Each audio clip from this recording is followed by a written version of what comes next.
All right. Hello, everybody, and welcome to the Lawrence Douglas County Joint Metropolitan Planning Commission meeting. Today is Monday, April 21st, they tell me. And to go over the rules of the meeting, it's Becky Pepper. Thank you very much. The primary format for accessing this and participating in this meeting is in person at City Hall. Virtual participation to view or participate in the meeting cannot be guaranteed. The chat function will not be monitored. If you have any trouble, the meeting can be viewed on City's YouTube channel and cable channel 25. Please remember to mute yourself during the meeting when you're not speaking. Unless you're participating during the meeting, please turn your video off. This allows the active meeting participants to be seen on screen. During the public comment portions of the meeting, virtual participants should use the raise hand function to indicate they wish to speak. Once your name is called, please unmute and turn your camera on to provide your comments. Please state your name before speaking. The city reserves the right to turn videos and mute participants. All comments will be limited to 3 minutes. With that, I'll turn it back over to the chair. Thank you, Becky. All right. Going down our agenda items, do we have any concerns about the minutes from last meeting? Could I get to approve? Could I get a second? All in favor? Aye. Aye. All right. Jeff, do we have any reports from any committees that met over the past month? I don't believe so, no. Yeah. Commissioner Thomas, any? We did. We had one on the transportation improvement plan, and it had been out to the public for 20 or 30 days. I forget how long. And we approved it at our last meeting last Wednesday. Okay, thank you. All right. Jeff, any communications from the public? All written communications that were received by the deadline were included as part of your packet. Any communications from staff, planning commissioners, or other commissioners? None this evening. Any written action of waiver request made by the city engineer? Also none. Commissioners, any disclosure of ex parte communications? Any declaration of abstentions from agenda items? Doesn't look like it. All right, this is the time for general public comment. We have 2 items on tonight's agenda. If you're here to talk about three items on tonight's, thank you, 3 items on tonight's agenda. If you're here to talk about something not on tonight's agenda, can you please approach the podium? You have 3 minutes. Doesn't look like it. Becky, anybody online? No, I'm not seeing anyone online. All right, let's then go to the first item on tonight's agenda. Sandy, thank you.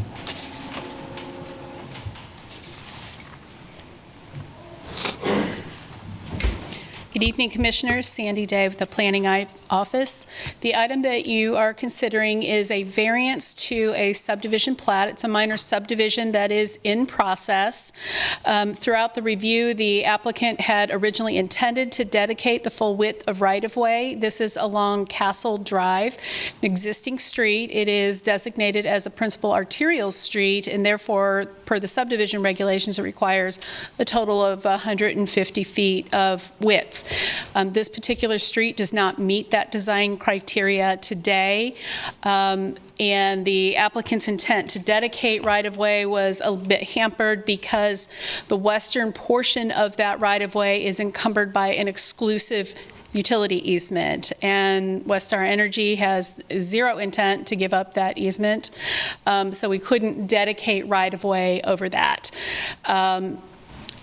That is the reason for the variance for this particular application. That's the only item that I need you to act on this evening is the variance for the reduced right-of-way. Staff supports it. The City Municipal Services and Operations also supports the proposed reduction of right-of-way. Thank you. Sure. And so is there an applicant for this item? Or is it?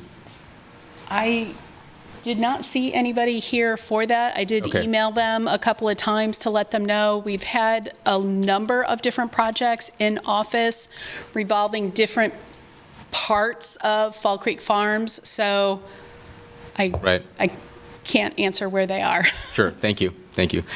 All right, is there anybody in the public that wants to make comment on this item? Becky, online? No one online. Okay, I'm going to bring it to the commission. Do we have any questions for Sandy? My question is just in consistency with other Yeah. variance requests we've had in the past, and I'd be happy Right. to make a motion. I Please. think Jane's got her hand up. Oh, I just wanted to make a motion. Oh, okay. Go ahead. Please. I'd move to approve the variance to allow the reduction of right-of-way for Castle Drive from 150 feet to a variable not less than 100 feet associated with minor subdivision plat 25-0003, Ball Creek Farms, 22nd plat. Do I have a second? I will second. Thank you. Any discussion? Okay, all in favor? Aye. Aye. Any opposed? No. Okay. Unanimous. All right, item number 2, and this is Mary Miller. Hey, Mary.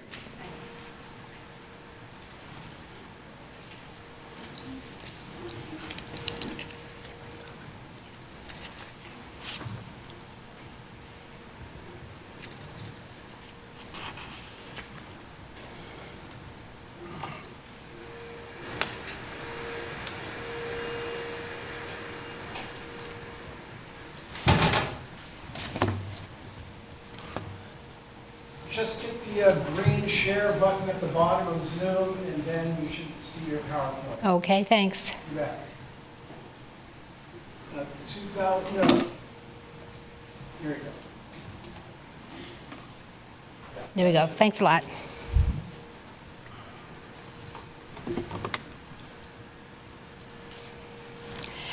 Good evening, Commissioners. Mary Miller, City County Planner. And this is a rezoning request for property located in the rural or the unincorporated portion of the county. It is located in the northwest portion of the county at 292 North 2100 Road. And this image is from our National Agricultural Imaging Program. It shows everything during the growing season, so it kind of shows the property. And there are some outbuildings on the property. These are used for the agritourism business primarily. They have a commercial kitchen, and they host farm-to-table dinners. There's a gardening area where they do intensive gardening, and then they have paddocks and pastures for their livestock. And so there's a lot of agritourism and agricultural activities on the property. They want to live near their agritourism use, so their plan is to divide off the western 10 acres for their residents. And this shows kind of the property within the context of the area and a general idea of the concept. Now, the land division, that'll happen through a certificate of survey, so it may not exactly be the way it's shown on this, but this is their proposal, and it's clear there's adequate area for them to do a land division.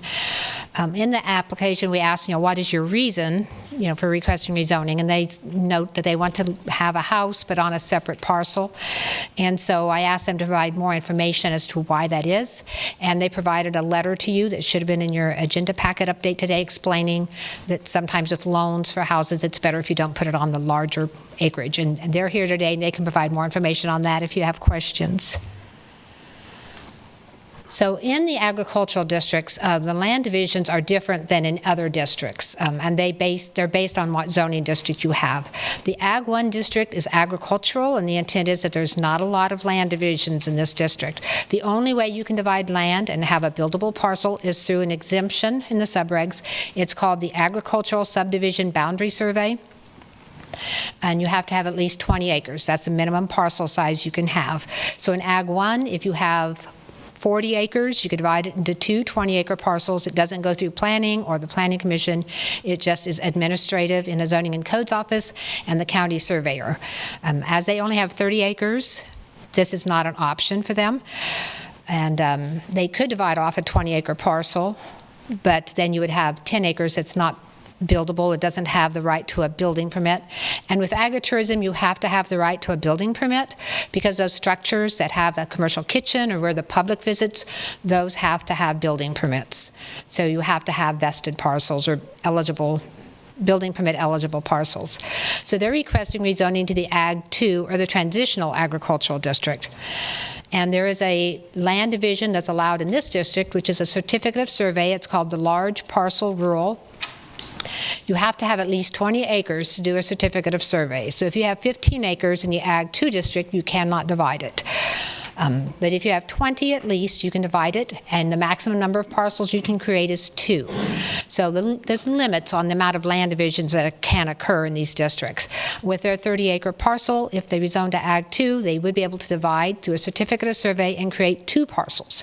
One would be their 10-acre parcel that they plan for the residents, and then a 20-acre parcel which would be left over.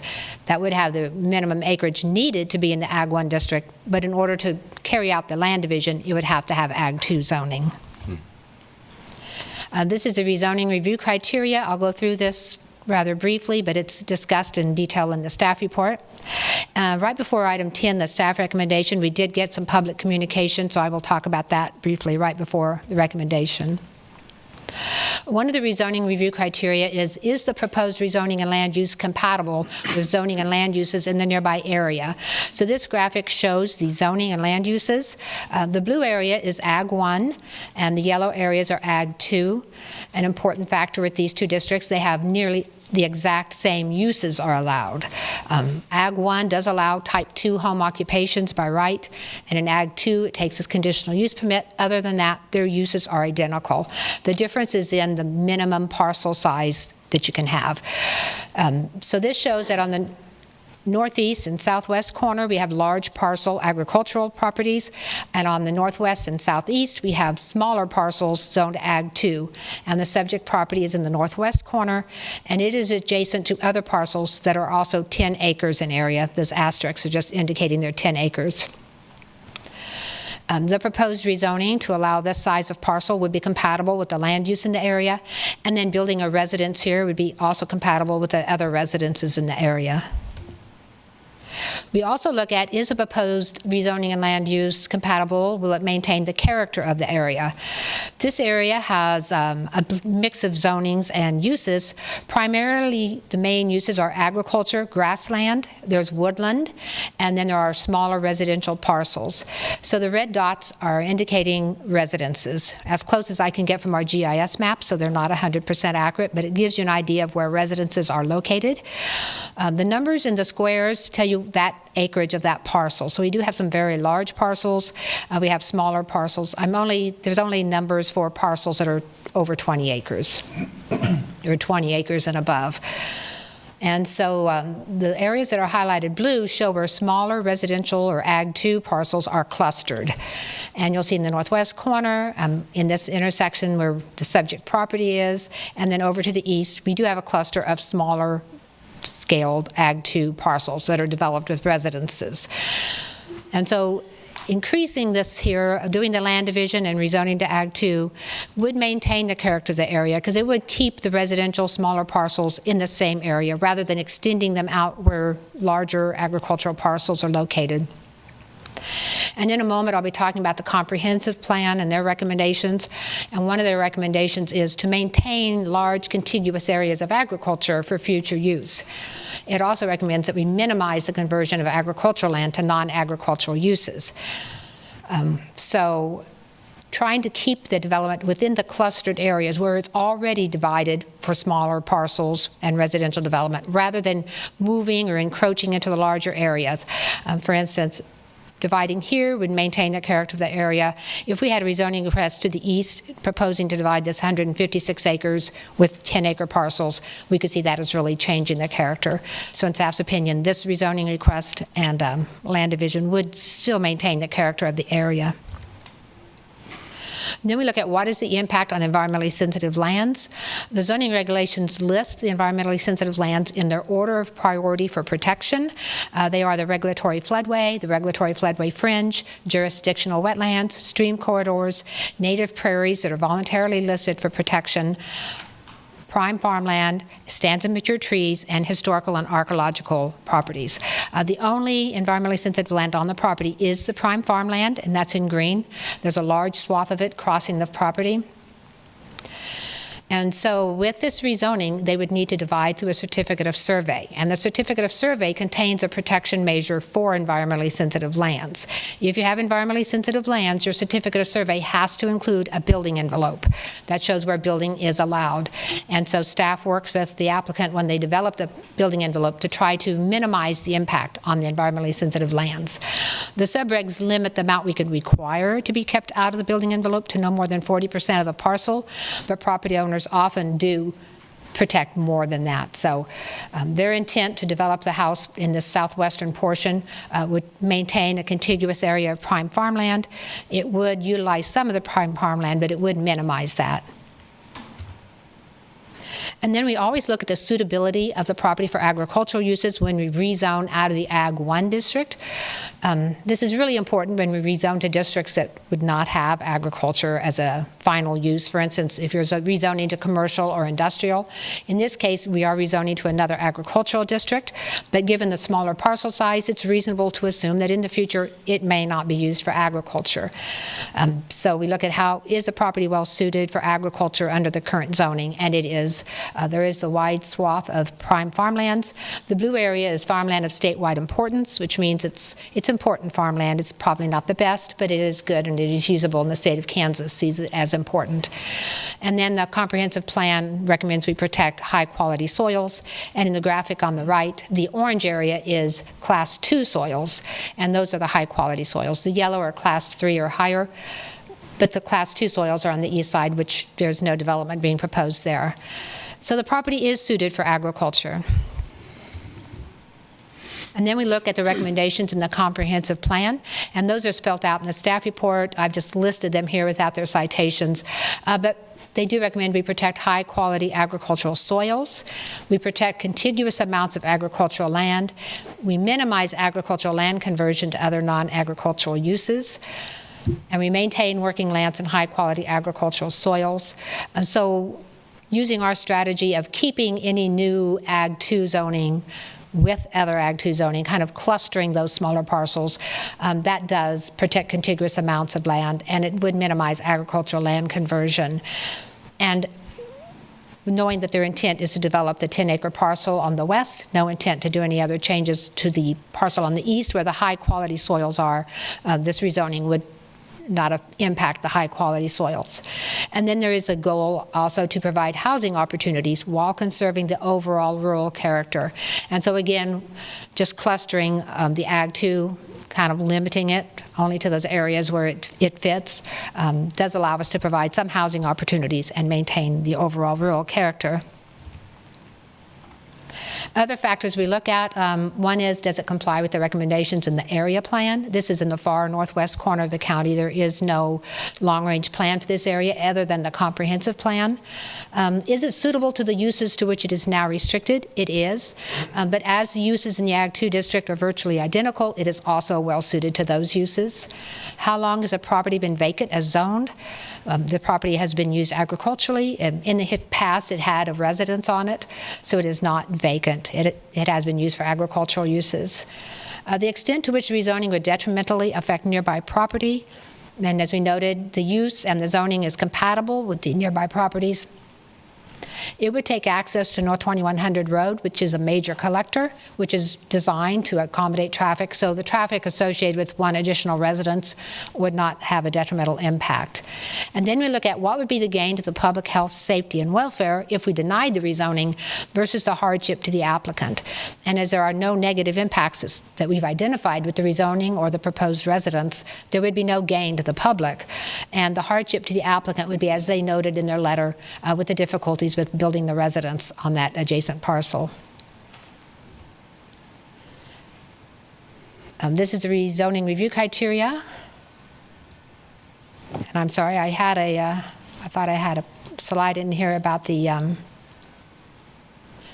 communications, but that's all right. I just wanted to mention the communication that we received in your packet.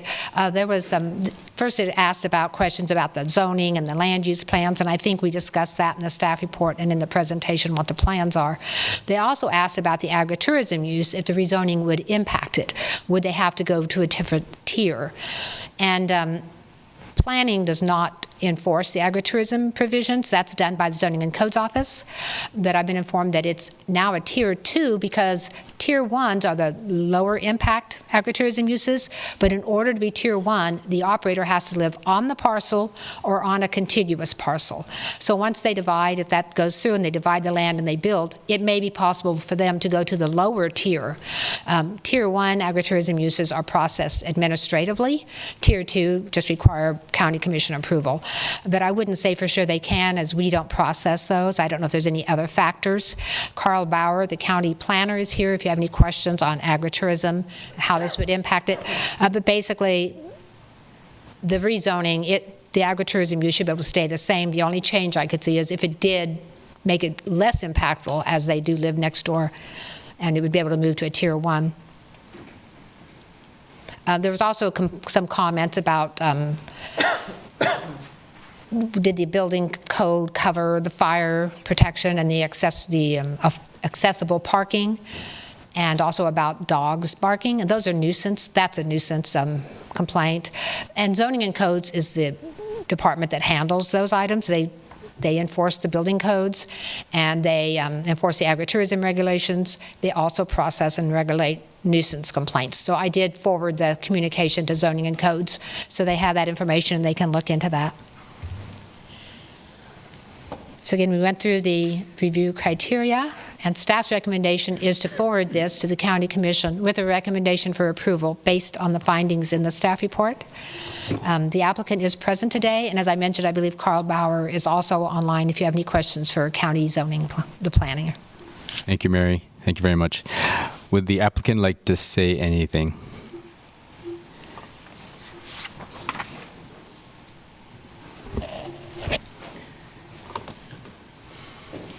Good evening. Is this on? I think so. Yes. Good evening. I just wanted to say thank you for your time and attention. And is it on? If you want to be more comfortable, you can move it up. Oh, thank you. I don't really have anything to say. We did a lot of preliminary research and many emails and conversations, and I think that as far as I can tell, all of the information that you've already reviewed and that you have available to you, I don't have anything extra to add, but I'm happy to answer any questions that you have. Does that happen now? We'll come back after public comment. Okay. If there's anybody, yeah. Thank you very much. Thank you. All right. Is there anybody from the public that would like to comment on this item? Becky, anybody online? No, I'm not seeing anyone online that's indicating they'd like to provide comment. Okay. I'm going to bring it back to the commission. Do we have any questions for Mary or the applicant? Anybody? Go ahead. I have a question for the applicant. In Mary's report, she notes that the native prairie that is voluntarily listed for protection would be considered environmentally sensitive. Is the applicant planning to voluntarily list any of the native prairie? Could you come to the, sorry. Otherwise people can't hear you on YouTube, so. I used that term loosely in my initial application, and I probably shouldn't have. It has not been qualified as such, and I haven't requested that anybody come out to title it as native prairie on the list that we're referring to. So the only developments that we have in that regard are that we work closely with the Native Lands, the nonprofit organization here in town. We're having them come out and just survey the land and see if we can make any improvements to the land to improve the native prairie out there. But it's not, as far as I know, it's not anything that needs protecting or I don't know. Does that answer your question? I'm sorry. Thank you. Yes.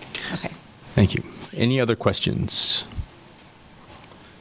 Question for Mary, if I could. Mary, is there anything in the code that prevents building a house on the lot as it is today without a zoning change? No, they have one house today on the property, but they did want to have it on a separate parcel. Right. And the total size of this parcel is 27.6 acres, not 30, so Actually, that's a little bit of confusion outside the city limits because there's two ways to look at area. One is the tax parcel, but the county, for the purpose of division of land and the subdivision regulations, they measure to the center of the road.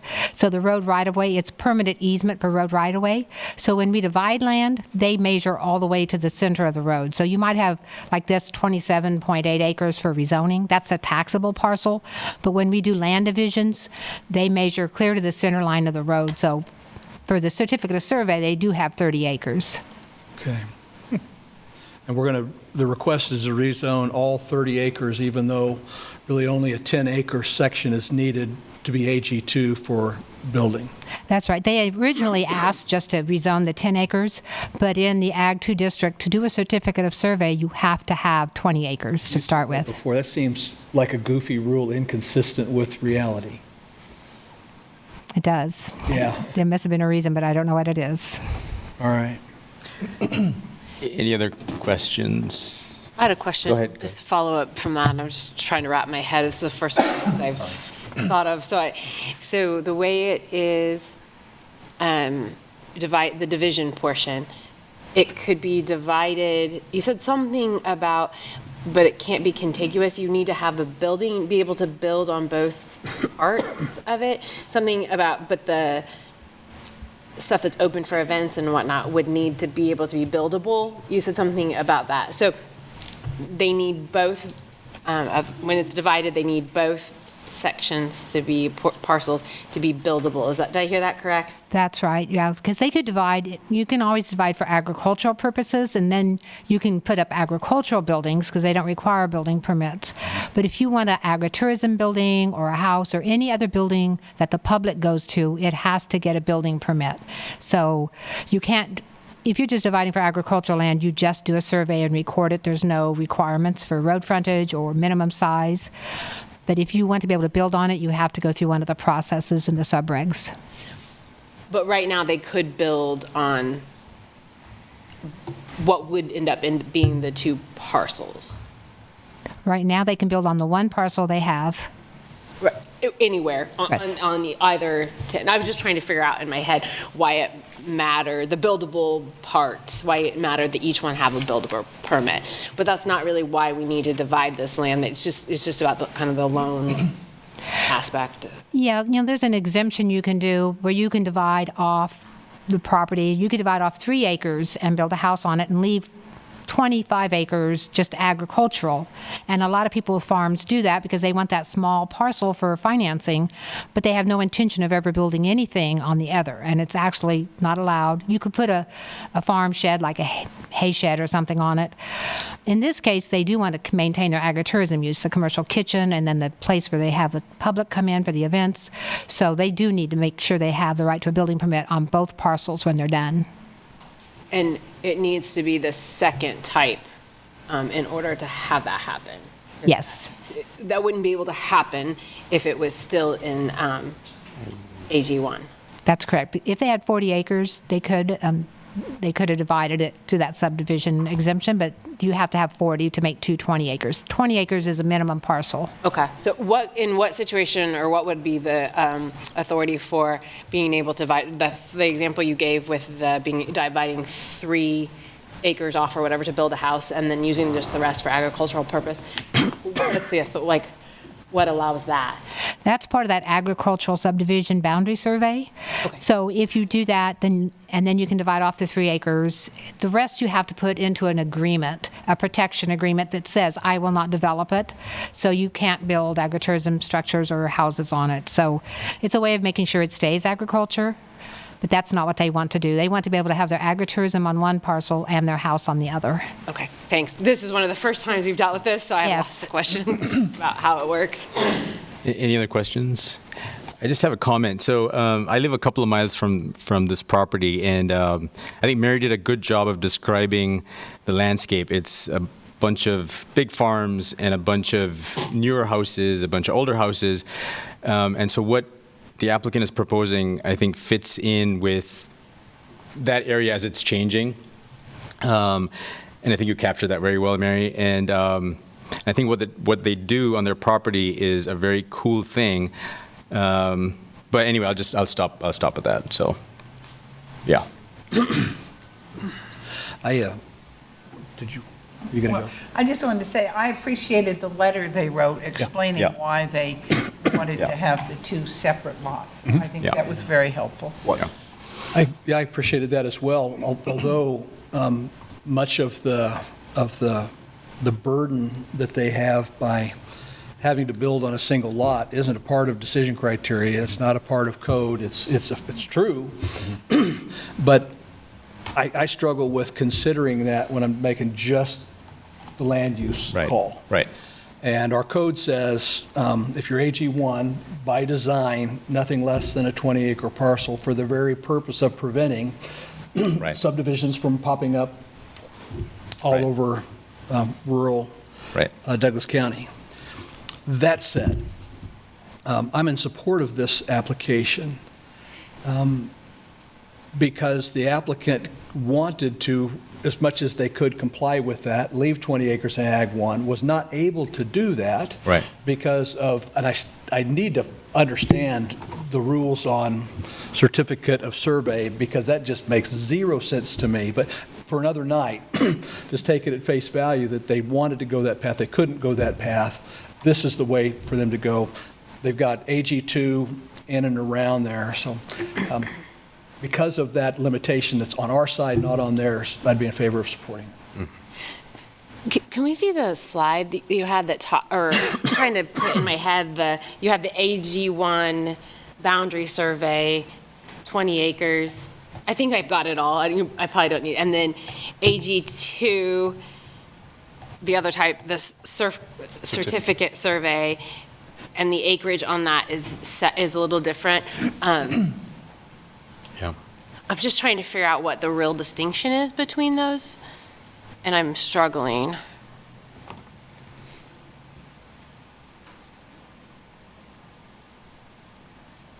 Not with like how it comes out in practice, but like why we have. I'm trying to figure out why we have it that way, kind of, and I'm. Well, I know the certificate of surveys, they were put in with the 2006 code, so I don't know the actual intent why they had to have 20 acres to start with. I know with the Ag 1 and Ag 2, that was done when we made the zoning reg changes in 2020, and the idea was we wanted to create a district that we could actually say this is the agricultural district, because before 2020, the ag district included 1-acre parcels with houses, and it included 100-acre farms. And so if you said I have ag zoning, you very well might just have a very large urban lot practically. So we wanted to be able to say, when we look at the Ag 1 district, to be able to say these are 20 acres or more, so we can see how much, they're not always all going to be agricultural, but it's just our way of trying to say this is what the agricultural inventory is. And so Ag 2 being transitional agriculture, it allows a smaller parcel. We won't go down to the 5 acres or the 3 acres. It used to be allowed. 10 acres is a minimum. And the idea is that that could still be a viable agricultural property. There's a lot of niche agriculture that can occur on 10 acres. And so it gives us a chance to look at the agriculture, and then the county commission can evaluate how much Ag 1 do we have, because they want to keep track of how much agriculture land there is. So it gives them a way of doing that. So I think that's why the first one, agriculture, you can't divide to anything less than 20 acres. And then in Ag 2, you are allowed to divide just to 10 acres. And I'm sorry, could you also show the slide of the zoning that's around? Because I'm beginning to see and understand, I think, the purpose of the rule, and I would like this lean slide? towards understanding why we're trying not to break up land like this. So I just wanted to kind of look to see what the other zoning is. There is a AG2 around this, right? Yeah. Yeah, on 2 sides and then corner. Yeah. And as I mentioned, if a rezoning request came in for that property to the east of the road, which is a very large agricultural property, it's hard to think that we would be supportive. It may turn out that there's something about it that it's just not good agricultural land. Maybe it's got some slopes or there's some issues, but just as far as this land development, how it's divided up, I think it'd be much harder to be supportive. And those 2 pieces over there on what I think is the west edge, those are both smaller, do we know, those are smaller acreages, right? The ones here with my cursor? Yeah. Seem to be, they would be somewhat consistent with what we're looking to do. With. Everything with an asterisk is 10 acres. Okay. Yeah. Thank you. Mm-hmm. Wonderful. Any other questions? I'd make a motion. Please, go ahead. Move to approve the request to rezone Z-25-0002, approximately 27.6 acres at 292 North 2100 Road from AG1 to AG2 district and forward to the Board of County Commissioners with a recommendation for approval based on the findings presented in the staff report. Thank you. Do I have a second? Second, Commissioner Crawford. Any discussion? Can I? I would just like to say, just because we had talked about it a little bit, I am concerned about the breaking up of parcels. Right. And in my mind, it makes sense why we have these different, I've kind of figured it out finally, I think. Thank you for bearing with me, why we have the different rules. And so I would lean towards not supporting things like this, except that when you look at the character specifically of this neighborhood, there are pieces that when this goes through, it will look similar to it. So it's more on that line versus like what they want to do with it or what the things we aren't supposed to consider really that Commissioner Rexroad set out. Like those things haven't convinced me, but it really, when looking at the criteria, this will fit, I think, within what they're trying to do. I just want to be the character of the... Yeah. And just want to be clear, I don't think it's a great idea to start saying, oh, well, that one rule at the top that talks about AG1, we don't know why we have that. Let's not have that. Let's do this thing anytime that it might help people get done just what that particular applicant wants to do when we're really looking at a zoning thing that runs with the land. Yeah. So, thank you. All right. All in favor? Aye. Aye. Anybody opposed? No, it's unanimous. Thank you. Thanks to Mary. Thank you to the applicant. All right. Item number 3. And Avery? Hey, Avery.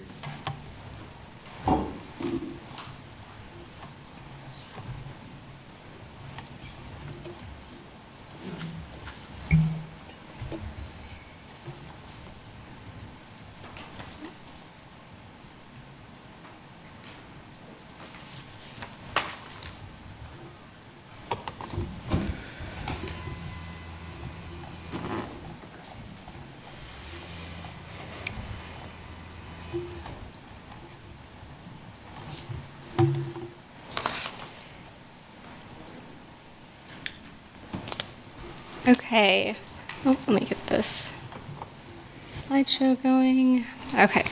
Good evening, Commissioners. My name is Avery Kerner, and I am a planner in the Planning Office. Again, the next item before you this evening is a rezoning request for a portion of 2000 Bluffs Drive. The request is to convert the eastern portion of the property from the M2 Mixed Large Neighborhood District to the R3 Residential Medium Density District. This is a general location map for 2000 Bluffs Drive. The property is located to the northeast of the 6th and Iowa Street intersection and is the old Sally Mae Call Center, as many of you are probably already aware. The entire 2000 Bluffs Drive property is approximately 6.8 acres in size, and it contains an office building with a substantial amount of parking. This rezoning request only applies to the eastern portion of the property, which is shaded in pink on the screen. This portion of the property, subject to the request, is approximately 2.68 acres in size and includes a separate piece of the property that's located on the south side of Bluffs Drive, which is here. Here are some key points for this item. This rezoning request was submitted to facilitate the development of medium-density housing on the eastern portion of the property and would replace a portion of the existing parking lot. The applicant has not specified any plans for the remaining portion of 2000 Bluffs Drive, which would remain zoned M2 under this rezoning application. 2000 Bluffs Drive is comprised of 6 platted lots, and the applicant has submitted a separate application for a minor subdivision replat to consolidate the portion of the property that is subject to the rezoning request. Development of the site with multi-unit dwellings will require site plan review as well as building permits prior to construction.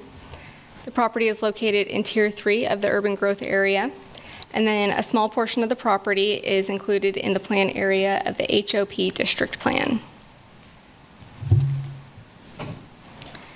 This is the list of criteria used to review rezoning requests. The first criteria is whether the request conforms with the comprehensive plan. Staff's finding for this first criteria is that the rezoning request would conform with the comprehensive plan. Plan 2040 says to maximize residential development opportunities within Lawrence before expanding into Tier 2. And one way it says to achieve this is by accommodating infill housing development in appropriate locations. Plan 2040 also says to promote mixed-use development as an option where existing structures are underutilized, have high turnover rates, or have been vacant for long periods of time. Rezoning to the R3 district would facilitate the development of residential medium-density housing within Tier 1 of the urban growth area on a portion of a property that has been unoccupied for several years. And while the property owner's future plans for the eastern portion of the site are for residential use only, the R3 district does accommodate medium-scale commercial uses, so mixed-use development would still be possible under the proposed R3 district. The next two criteria look at the zoning and use of neighboring properties, as well as the character of the neighborhood. Neighboring properties to the east, south, and west are generally zoned and used for commercial and high-density residential, and then the properties to the north are zoned and used for low-density residential. On the map, you can see the area shaded in yellow is zoned R1 for residential low density. The area in orange is R4 for residential high density. The area that's shaded in red is the M3 mixed corridor district. And then the area that's shaded in pink at the center is the M2 mixed large neighborhood district. And then again, with this request, the western portion of 2000 Bluffs Drive would remain zoned M2 for mixed large neighborhood. This map shows the existing land uses in the area as of 2024. The subject property sits along the West 6th Street commercial corridor near a high traffic intersection and is surrounded by low and high density residential, office, and commercial, retail, and service uses. The property is also adjacent to a significant amount of street right-of-way to the south, southwest, and west of the property. To the north of the subject property, in yellow, are single-family residences. To the northeast and to the south, in this brown shaded area, are multifamily residences. And then properties used for commercial are shaded in red. And several properties on the map are also shown as vacant in gray. The next criteria looks at any area or neighborhood plans that the property is located in. This map shows the subject property located in the Pinckney Neighborhood Association, which is the shaded area outlined in green. It's a little bit hard to see. And then a portion of the property, and then the portion of the property that's south of Bluffs Drive here, you can see is partially included within the boundaries for the HOP district plan. And that area of the plan is identified by this black line that's bolded. The HOP district plan does not provide a future land use map, so there isn't a specific future land use recommendation for this property. Goal 2 of the HOP district plan states to encourage redevelopment and support compatible mixed-use development. And to achieve this goal, the plan encourages preserving residential use and character, which is predominantly single-family residential along the edges of the district, and requiring reasonable transitions wherever possible through buffer uses and zonings between single-family and higher density uses.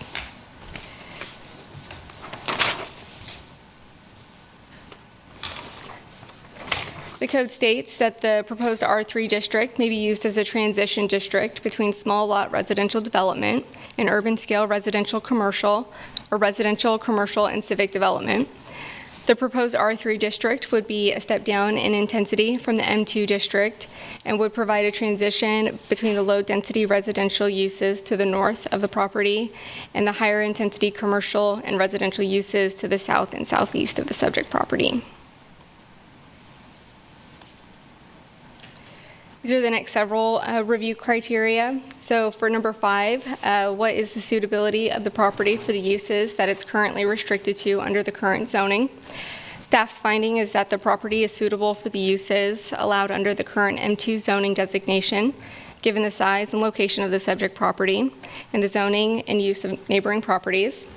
This rezoning request is to facilitate development of the subject property for residential use only, though, and the proposed R3 district provides a more assured path for approval of the property owner's future plans for residential medium-density development.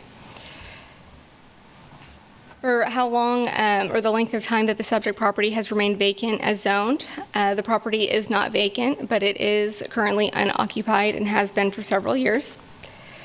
Next, for criteria 7, the R3, we look at whether the rezoning request will detrimentally affect nearby properties. Staff does not anticipate the rezoning request to detrimentally affect nearby properties. Rezoning from the M2 district to the R3 district would be a step down in intensity. The R3 district is considered a transition district between small lot residential development and urban scale residential, commercial, and civic development.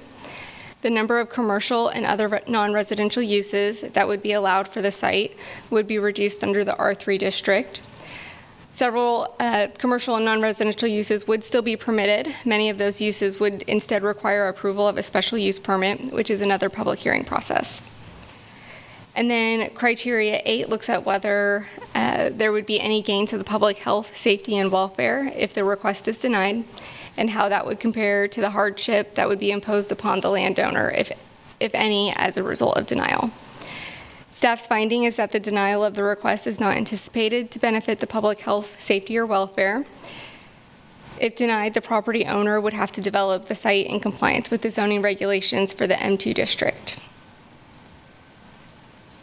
The final criteria is staff's professional recommendation, and staff recommends approval of the rezoning request and forwarding an approval to the City Commission based on the findings presented in the staff report. And then before I turn over the floor, I did just want to share a comment I had received earlier today from the property owner of 1921 West 5th Street. Their property abuts the north property line of the subject property that this rezoning request is for. And they were unable to attend this meeting tonight, and they didn't have the ability to submit written comment to be included within the packet. And so they asked that I just verbally share their comment, which is that they have concerns about the potential impact of the rezoning request on their property, given the proximity, and so they are opposed to approval of the rezoning request. And with that, I would be happy to stand for any questions. Thank you, Avery. Is the applicant here, Avery? Yes. Would you like to say anything?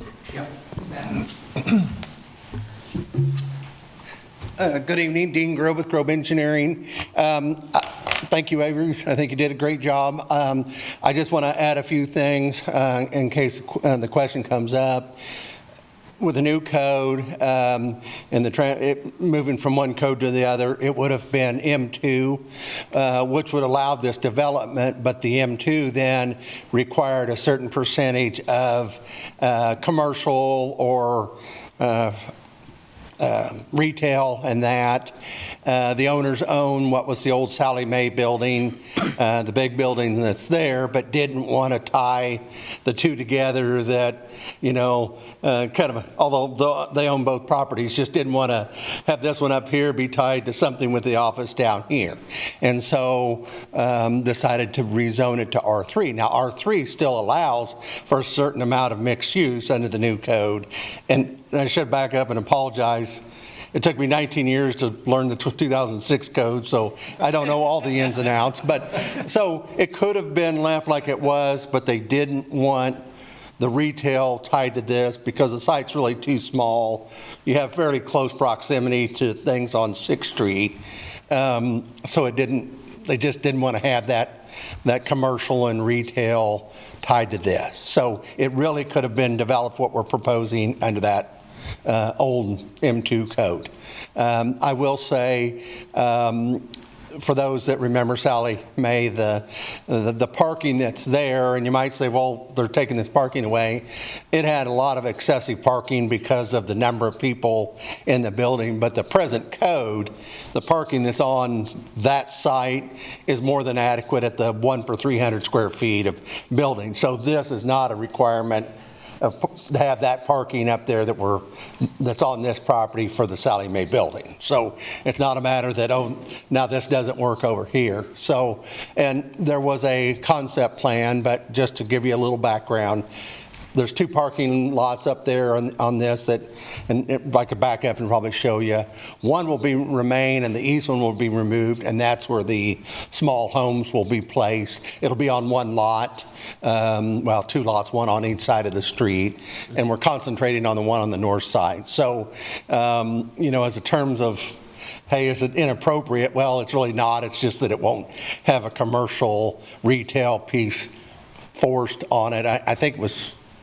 25%, I believe, if you stayed with M2 that had to be retail, which is a lot of retail for 2 acres up there. So that was the reason for that. You know, we're going through the process. You'll see a minor subdivision next month with a couple variations because the right-of-way and some easements were kind of messed up, and the slopes are so great that, and they've okayed it, but they're talking about a sidewalk on one side. So we're going through that other process, which is tonight. But, you know, I just wanted to kind of answer some questions that I thought would automatically come to your mind of, well, how's this going to work? And so that's where we're at. I'll be happy to answer any questions. And one of the developing group is here if you've got questions for them as well.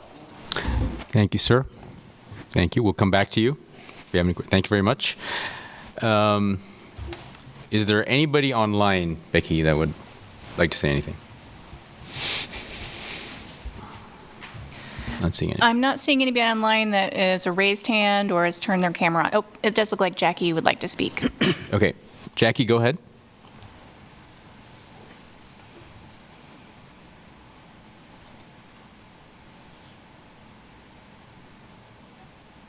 Jackie's on mute. Just mute.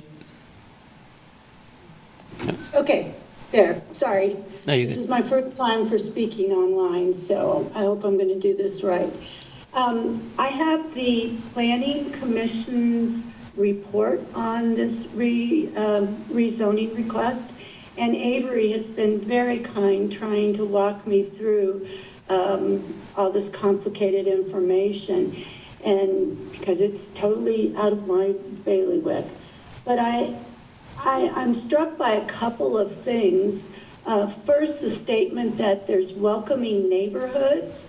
And I think it's kind of, I don't know how that statement could even be made because none of the neighbors have been contacted about it, and it's all a mystery as to what's really happening. And then the fact that the city it does not impact the city financially. Well, I do believe they should be getting property taxes as a result, which is a financial impact. And then I'm concerned about Mrs. Radcliffe's house and the impact upon that house, because the lot does back up directly to her property. It's very close. And I think that could be detrimental to Mrs. Radcliffe. And the statement is also made in the report that rezoning generally conforms to Plan 2040. I was just wondering how it does not conform. If it generally conforms, but then how does it not conform? So that's a question I have. And then the other concern I have is about the precedent it would set, rezoning would set for the rest of the 2000 Bluffs area. I mean, north of the property, the houses are single family, as Avery has indicated, and you could see on the map. And people really don't want to be looking at apartments. So there you go. Those are my comments. Thank you. Thank you for your comments. Thank you very much. Becky, I'll come back to the room, but before that, anybody online? Anybody else? Don't see anybody. I'm not seeing anybody else indicating online that they'd wish to speak. We did have somebody just join. Give them a moment. If you wish to speak, you might unmute or turn your camera on. Doesn't appear so. Thank you. Anybody in the room that would like to comment on this item? Sure, please. And if you want to respond to what the person online just said, go ahead. Thank you. My name is Richard King. I'm one of the, I'm part of the ownership group for 2000 Bluffs Drive. I remember that building when I first moved to Lawrence. It was a very hustle and bustle building, and all those parking spaces were filled up, and there were lots and lots of people there.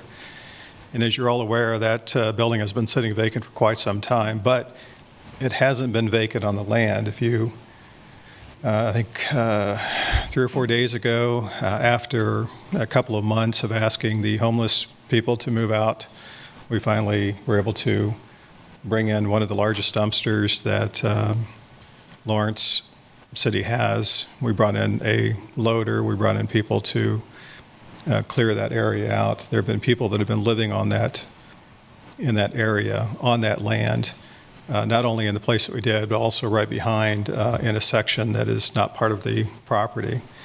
There's also been vandalism for that building.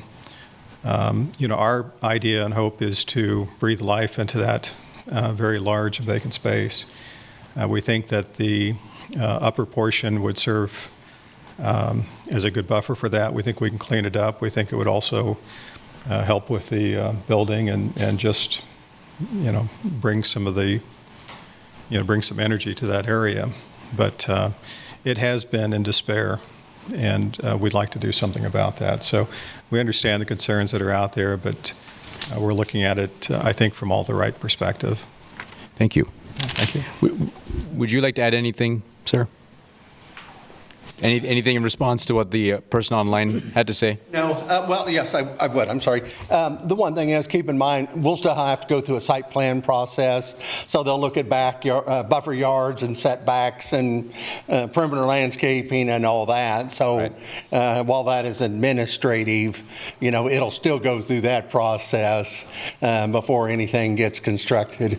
Would they be required to reach out to the neighbors for that? Or is that not necessary? The code requires a notice to go out when a site plan is submitted. Okay, so you will still, the neighbors will have an opportunity to interact with you. Yeah. I mean, it's submitted, and there'll be signage saying that a site plan has been submitted through the process. As far as I know, I provided the certified ownership list. If some say they weren't notified, I don't know why. I mean, the city for rezoning takes care of those notices. So I can't answer to that, but the fact that it's still got another process. This doesn't automatically, the last one that gives them an opportunity to review it. Thank you. Anybody else that excuse me would like to make a comment? If not, I'll bring it back to the commission. Do we have any questions for Avery or the applicants? Anybody? Go ahead. I have a question. I just wanted to make sure I understand this correctly. It's currently M2, which Avery would allow the development that they're talking about, the multi-resident. The only difference is that there doesn't have the requirement that some commercial be built into the community, into the plan. Is that correct? Did I understand that correctly? Correct, Commissioner, yes. The M2 district permits the multi-unit dwellings, but there is a use standard that requires them to be constructed as part of a mixed-use project where at least 25% of the gross floor area is designated and used for non-residential uses. The R3 district does not have that same use standard. Does it increase the density or anything by it being in R3? I'm just trying to figure out in my head if there could be any negative impacts I'm not thinking about from flipping it from one to the next. So I would have to look up what the specific density is permitted for the R3 district. If you give me just one moment. It looks new code. There's a range for the R3 district. There's a minimum density of 7 and a maximum net density of 15 for that district. And so that is the density that's specified for the R3 district, whereas for the M2 district, there isn't a density. It would be that use standard that requires the 25% non-residential floor area that would sort of control for density. Okay, thank you. Thank you. One thing I'll note, since we're all learning new code, just like Dean mentioned here, with the new code, there is not a site plan sign that would get posted out there. There is the notice requirement that goes out to 400 feet and registered neighborhood associations, and that is now taken care of by staff for the noticing. Okay. Just as a side note, the young lady asked about strong, welcoming neighborhood. I think you have spoken to that in some of our meetings, Jeff. Would you care to respond to that? Sure. So the cover template that you see on the front of all of your agenda packets has a couple of required boxes that we have to fill out, or it won't let us put it through the system. And one of those, it was the strategic plan alignment for the city of Lawrence. And so Strong Welcoming Neighborhoods is the outcome group that is really led by Planning and Development Services. So that's why you see it always come through as Strong Welcoming Neighborhoods, because that's how it reflects as Planning and Development Services. And I believe the question was also related to fiscal impact on that one there. Fiscal impact is usually for items that would go to City Commission that would have a tied capital improvement plan. It would be this much bonded or this much of those kind of things. The change, really, when you look at it in terms of a planning application, there's really no fiscal impact to you reviewing the application. So that's why when you see those come through, is there is no fiscal impact. It's because to review the application, there really isn't a fiscal impact for the city in that regard. But if we don't put something in those boxes, it will not let us kick it out the door to you all. So we're trying to placate the system that sometimes doesn't like us. And Jeff, what you said about the site plan is that when it gets to that stage, you guys would send out notices? Is that correct? Okay. Previously, under the old code, it was a responsible party would have been the developer or the design professional doing it. Now it is taken care of by city staff. Okay. Can I ask a follow-up to the the fiscal impact? Yeah. This has nothing really necessarily to do with this project. I'm just trying to figure out the fiscal impact aspect. Okay, what I hear you saying is that the fiscal impact really is talking about whether or not it would cost the the city money, not whether or not the city it would be revenue generating. I just wanted to, because that's really kind of what the question seemed to be, was about revenue generating. It's going to provide taxes of some sort. That wouldn't be captured in the impact of the fiscal impact to the city normally under that vein, but a cost to the city would be. Do I understand that correctly? Yes, to a degree. We're getting really into the city commission weeds on this one, but I'll just throw a really wild one out here to kind of make sense. If we were going to start charging admission to planning commission meetings, that would be a fiscal impact because there would be an associated revenue that would come along with that. If we were to start doing something that would be a rebate program, that would have an opposite fiscal impact on that one. So it's more of a question of what's going on in some of those larger projects. For you to review an application that really isn't a fiscal impact, but when you start involving things that you go to city commission, it would be a CIP item or user fees or anything along those lines. That would typically be when you see that language would change. But that's really specific to city commission and not the advisory boards.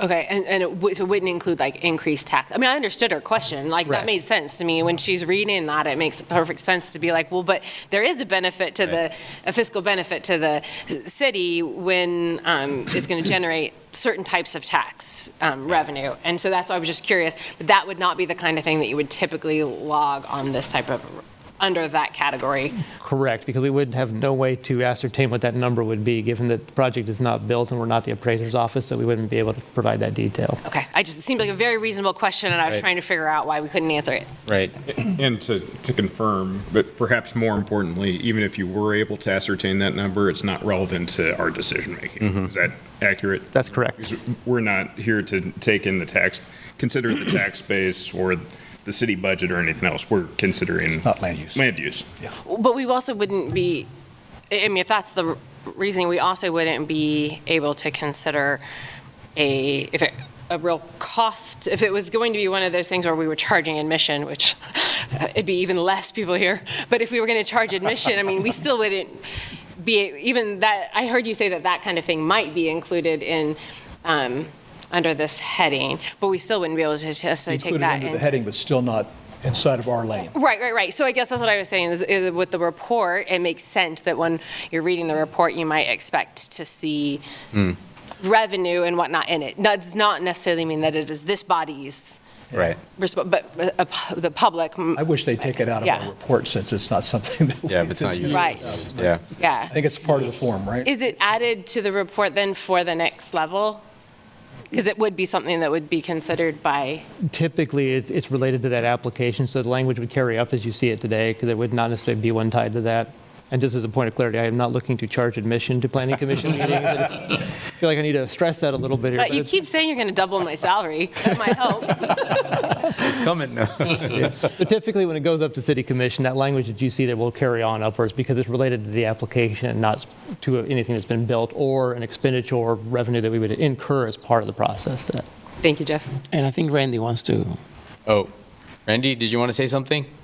Yes, this is Randy Larkin, Deputy City Attorney. I just wanted to confirm what Jeff was saying and what everyone was saying. Basically, that line is a form line, and it helps the finance department when they go through these forms, whether or not we have to dip into a fund to pay for something. Because this is a rezoning matter, it costs the city nothing. I mean, there might be other impacts, but it's not going to impact any like the general fund or any particular fund regarding an outlay of cash. So that's really what it's there for. And any considerations regarding tax or anything will be done at the next level. So it's really just kind of irrelevant to the planning commission, that portion. It just helps the finance department with these forms, because these forms will go through all the departments. Thank you, sir. Go ahead. Yeah, so moving on. Avery, I'm looking at the general land uses surrounding subject property diagram, and there's a box that is immediately north and just south of the property to the north. Do you know what the zoning of that is, or is that a separate parcel? It kind of looks like doesn't have any shading, so it makes me think like it's a little bit of a buffer. Just curious. Is that R1 or? Is that for?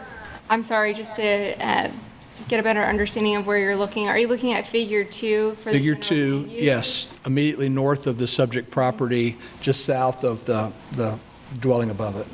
So this graphic doesn't illustrate zoning, it illustrates the land uses. Right. And so those are, it is hard to see, but they're shaded gray, and so that it shows that they're vacant. Just vacant, okay. Thank you, Prashant. Yeah, and I will just note about the property immediately north, it shows that it's vacant, but the driveway for the single-family residence that is just to the north of that in yellow, the driveway for that property does cross that gray shaded area. Gotcha. So it's indicated as vacant, but it is used by the single-family residents to the north. Thank you.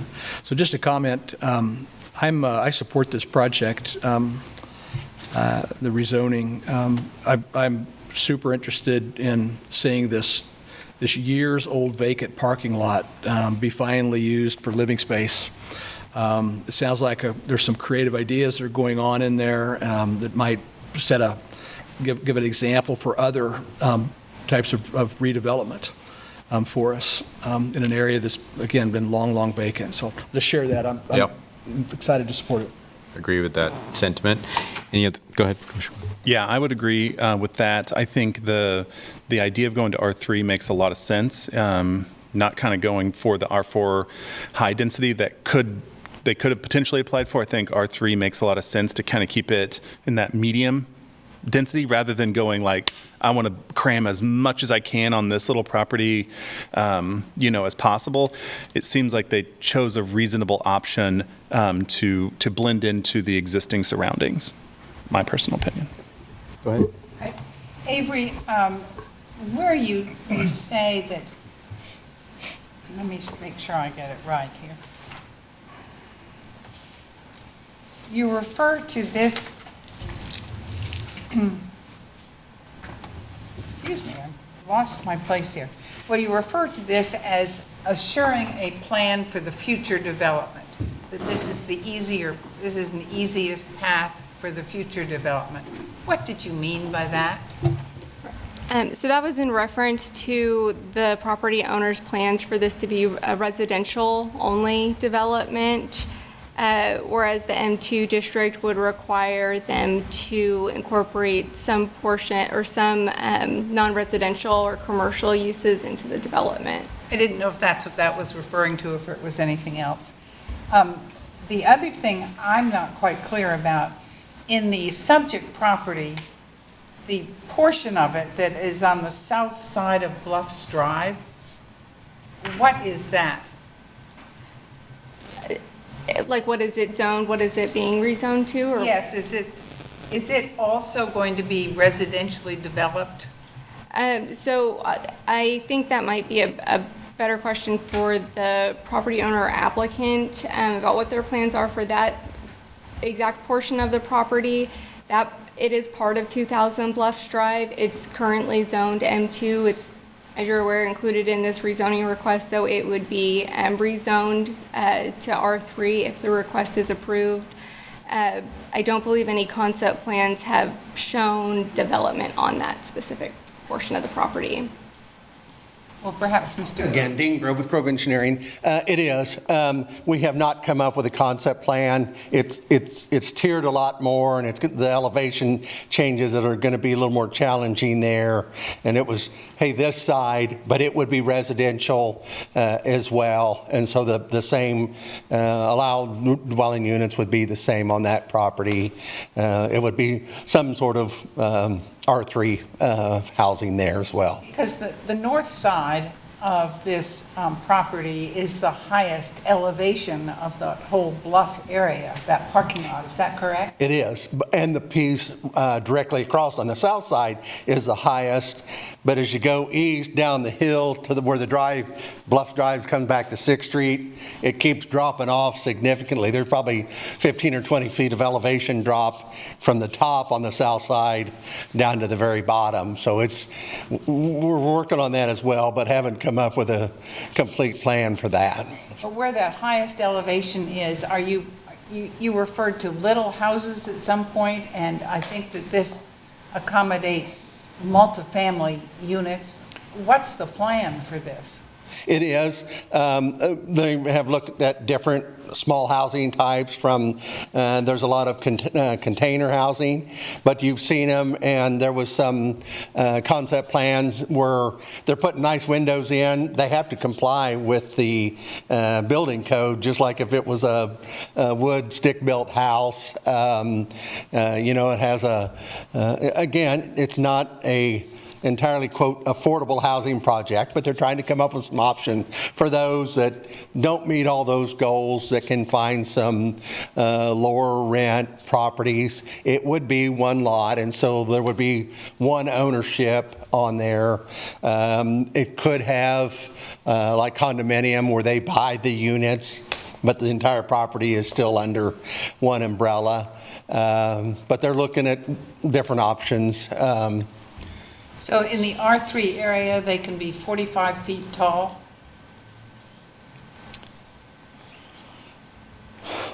I'm afraid I don't know. I've looked at it, but yeah. And again, I believe, and Jeff, maybe the M2 would still have that, where a lot of places there where you have residential on the bottom, and then you're stacking, commercial retail on the bottom, and you're stacking commercial above it. But yeah, it's still a matter of units, number of units that you can put in that will control, and parking requirements. So the R3 district has a height of 45 feet, and the M2 district, oh, thank you, and 50 feet in the M2.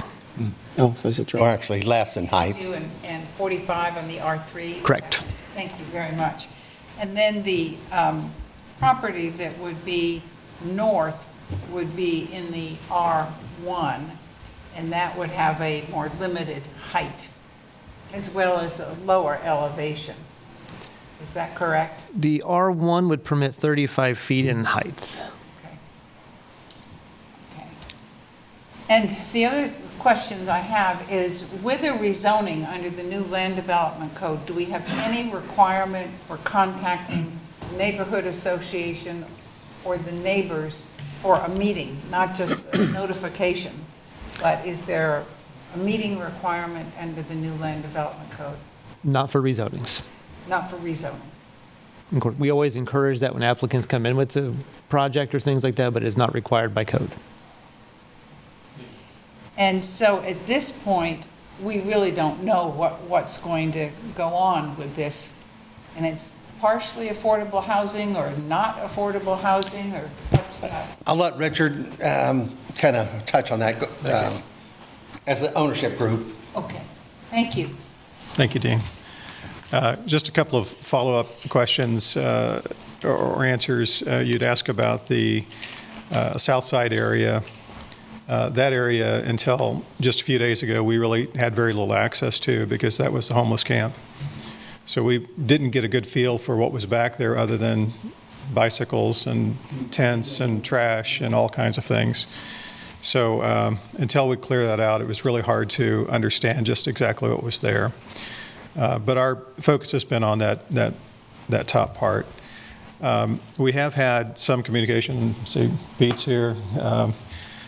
Pete lives, I didn't know you were going to be here. Thank you for being here. We've had some communication with some of the neighbors there. We have tried to reach out to the property owner that was brought up on the person on the video. It's been difficult to reach out to her. She's had some personal issues there, which we respect. But again, we're trying to be very respectful to everyone that's there and really clean that up. So in terms of what we're going to put there, we're really looking at what's going to be the best options, what's going to make the most impact from a financial standpoint. So I guess I still don't quite understand. Are we looking at affordable housing? He doesn't know. Yes. I say that because this project really came up because the city of Lawrence last year said, hey, we really need some affordable housing. We're going to put $100 million into affordable housing. And I said, well, what's the plan? And what we have received so far has been, we'd like to do it, but I don't know there's been a great plan. So we've been trying to figure out a way to make housing affordable there. And we're looking at all types of alternative construction and options that we think will bring a lot of value, that'll be very creative, and that will be very affordable. So we're working through that process now. But the first step of this is to have a, to be able to do it, to have some multifamily options for that space. And to be point, we really don't have any sort of concept plan as to whether it would be affordable and what that means, or it has been our intention all along to have some affordable, some part of that that would meet the criteria of affordable housing. Yes, that has been our intention, and that's what we're working toward. Yes, yeah. Thank you. Thank you. Any other questions? Go ahead. Well, I have more like comments where on my personal opinion, I intend to support this application based on what the applicant is trying to do, which is to revive or at least give purpose to an area that in the city is not currently used. And that thing is, I believe that's something that we need. We need infill, and it's right here. So yeah, I at least at this point, which what we is trying to do is to rezone. I'm okay with what he's trying to do. So I intend to support. Thank you. Thank you, Commissioner Baroto. Thank you. Anybody else? Comments? You have something? Go ahead. No, I'm done. Okay, fair enough, yeah.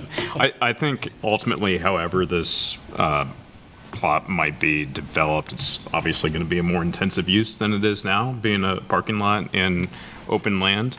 And from the limited public comment that we've had here tonight, I haven't heard anything that's specific, a concern that's specific to the rezoning to R3.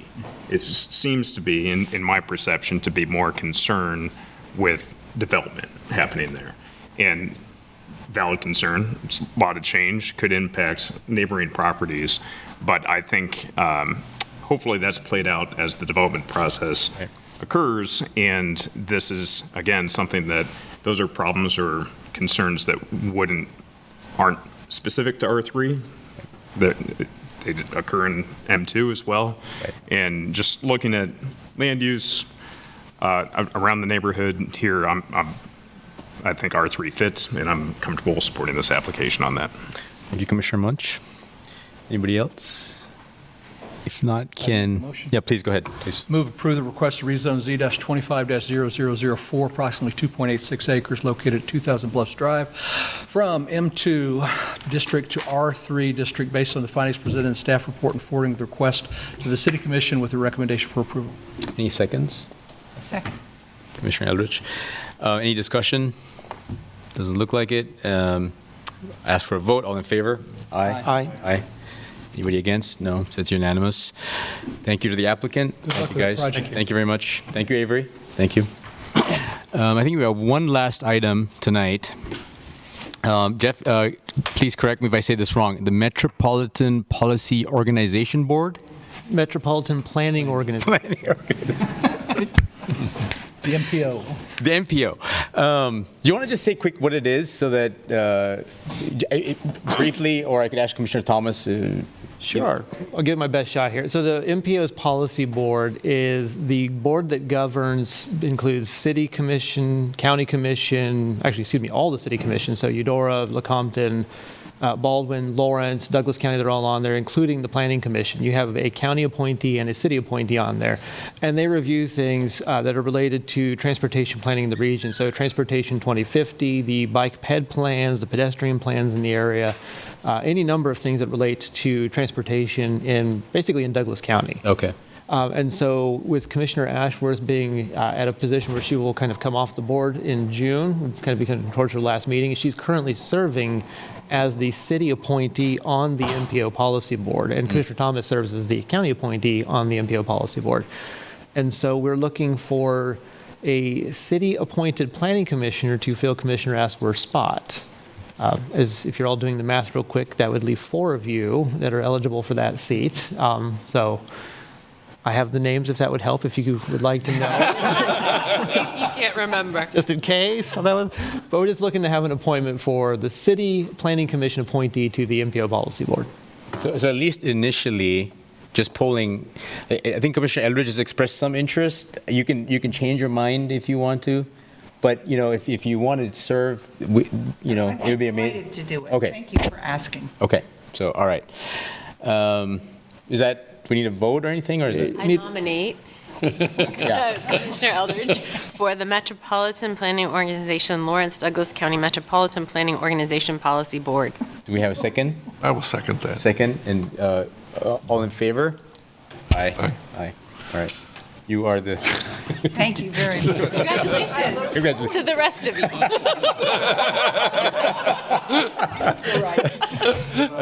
That's too good. So a motion to adjourn? So moved. And a second? Second. Yeah. All in favor? Aye. Aye. Thank you. Thank you, Jeff. Thank you, Becky. Thanks, Avery. Thanks, Denny. Thank you, Kurt. Thank you, commissioners. Buenas noches.